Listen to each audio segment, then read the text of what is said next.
ஈரோடு கிழக்கு சட்டமன்ற தொகுதியின் இடைத்தேர்தலில் திராவிட முன்னேற்றக் கழகத்தின் சார்பில் வெற்றி பெற்றுள்ள வி.சி.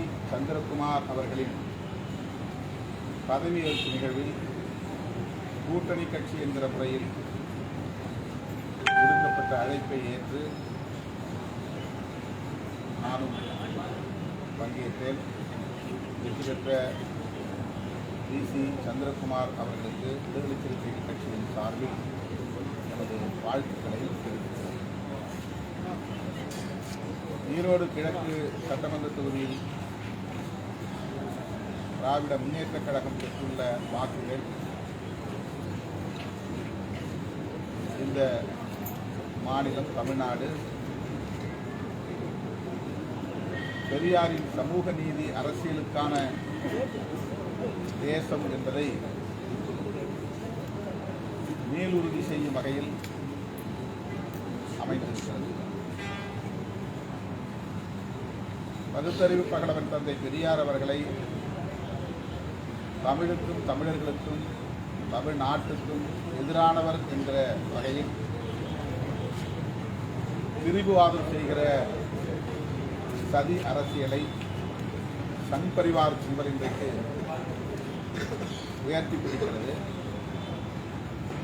இது அவர்கள் நீண்ட காலமாக செய்து வருகிற ஒரு பகீரத முயற்சியாகும்.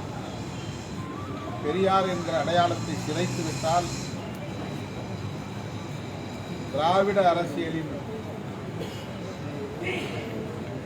வேரை வெட்டி வீழ்த்த முடியும் என்று சங் பரிவார் சிம்பல் நம்புகிறது. பெரியார் காலத்திலிருந்தே இந்த முயற்சியை அவர்கள் மேற்கொண்டு வருகிறார்கள். அவ்வப்போது தமிழ் சமூகத்திலிருந்தே அவர்களுக்கான ஆட்களை தேர்வு செய்து பெரியாருக்கு எதிராக நிறுத்தியிருக்கிறார்கள்.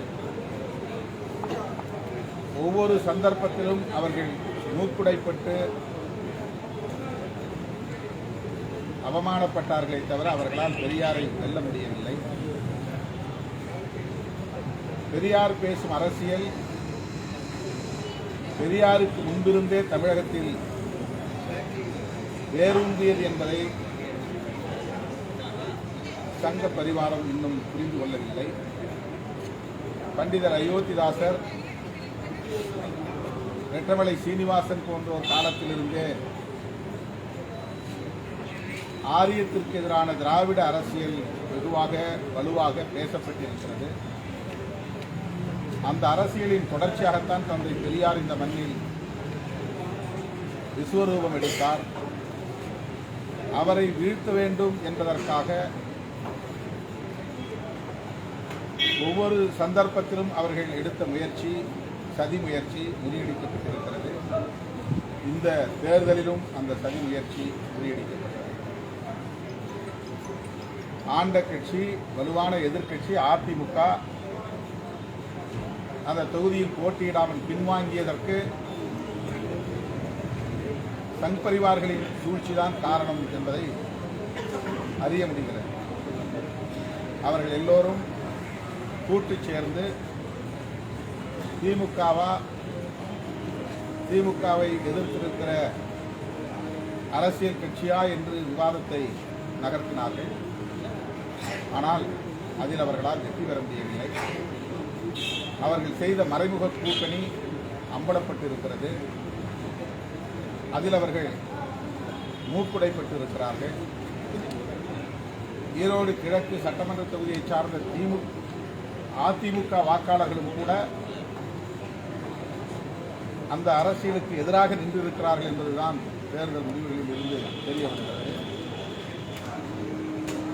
அதிமுகவுக்கும் பாஜகவுக்கும் ஈரோடு தொகுதி மக்கள் பாடம் புகட்டியிருக்கிறார்கள் என்பது இதில் உறுதியாகிறது.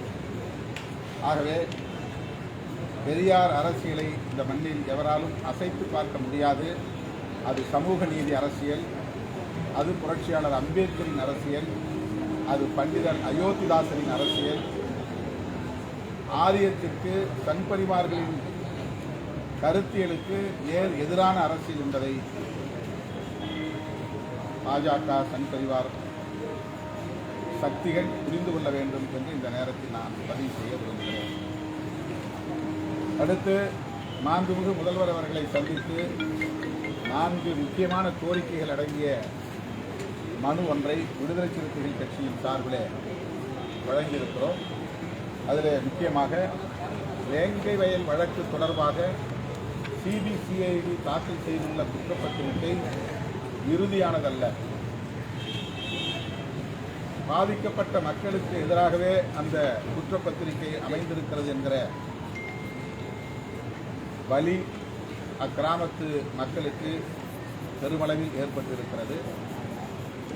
அந்த கிராமத்தை சார்ந்த பட்டியல் சமூக மக்களுக்கு மட்டுமல்ல, தமிழ்நாடு அளவில் பட்டியல் சமூகத்தை சார்ந்த அனைவருக்குமே இது பெரும் அதிர்ச்சியை அளித்திருக்கிறது. இந்த சூழலில் உச்ச நீதிமன்றம் அல்லது உயர்நீதிமன்ற நீதிபதிகளின் ஓய்வு பெற்ற நீதிபதிகளுடன் ஒருவரை கொண்டு நீதி விசாரணை ஆணையம் ஒன்றை அமைக்க வேண்டும், அதனை தீர விசாரிக்க வேண்டும் என்கிற கோரிக்கையை மாண்புமிகு முதல்வருக்கு விடுதலை சிறுத்தைகள் கட்சியின் சார்பில் முன்வைக்கிறோம். இரண்டாவதாக, பட்டியல் சமூகத்தை சார்ந்த அரசு அதிகாரிகளின் பதவி உயர்வு தொடர்பான ஒரு கோரிக்கை. அரசமைப்பு சட்டம் 16(4)A பிரிவின்படி மாநில அரசு பட்டியல் சமூக அதிகாரிகளுக்கான பதவி உயர்வு தொடர்பான சட்டத்தை இயற்றிக்கொள்ள அதிகாரம் அளிக்கிறது. இந்த அதிகாரத்தை பயன்படுத்தி கர்நாடகா, ஆந்திரா போன்ற பிற அண்டை மாநிலங்களில் ஏற்கனவே சட்டம் இயற்றப்பட்டு அவர்களுக்குரிய பாதுகாப்பு உறுதிப்படுத்தப்பட்டிருக்கிறது. எனவே தமிழ்நாட்டிலும் அதனை பின்பற்றி பட்டியல் சமூக அதிகாரிகளின் பதவி உயர்வு தொடர்பாக சட்டம் ஒன்றை இயற்ற வேண்டும் என்று வலியுறுத்தியிருக்கிறோம். அத்துடன் அதனால் 200 பாயிண்ட் ரோஸ்டர் முறை ரத்து செய்யப்பட்டதனால் ஓபிசி பிரிவை சார்ந்த அதிகாரிகளும் பாதிக்கப்பட்டிருக்கிற சூழலில் அவர்களுடைய பாதுகாப்பையும் உறுதிப்படுத்துவதற்கு தனியே சட்டம் இயற்ற வேண்டும் என்றும் மாண்புமிகு முதல்வர் அவர்களிடத்தில் வலியுறுத்தியிருக்கிறோம். அடுத்து பேரூராட்சி, நகராட்சி, மாநகராட்சி போன்ற இடங்களில் வணிக வளாகங்கள் கட்டப்படுகின்றன, ஏலம் விடப்படுகின்றன, குத்தகை விடப்படுகின்றன.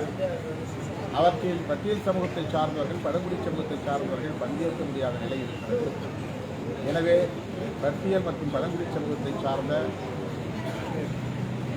தொழில் செய்ய, வணிகம் செய்ய ஆர்வமுள்ள முனைவோர் பயன்பெறக்கூடிய வகையில் தனியே அவர்கள் சென்று வணிக வளாகங்களை கட்டித்தர வேண்டும் என்கிற கோரிக்கையையும் முன்வைத்திருக்கிறோம். அரசு வெளியிட்ட புள்ளி விவரங்களின்படி தமிழ்நாட்டில் சாதிய வன்கொடுமைகளின் சதவிகிதம் பெருகி வருகிறது. இந்த சூழலில் சாதிய வன்கொடுமைகளை தடுப்பதற்கு சிறப்பு கவனம் செலுத்தி தடுப்பு நடவடிக்கைகளை உரிய முறைப்படி சட்டப்பூர்வ அடிப்படையில் மேற்கொள்ள வேண்டும், முதல்வர் அதில் கூடுதல் கவனம் செலுத்த வேண்டும் என்ற கோரிக்கையும் வலியுறுத்தியிருக்கிறார்.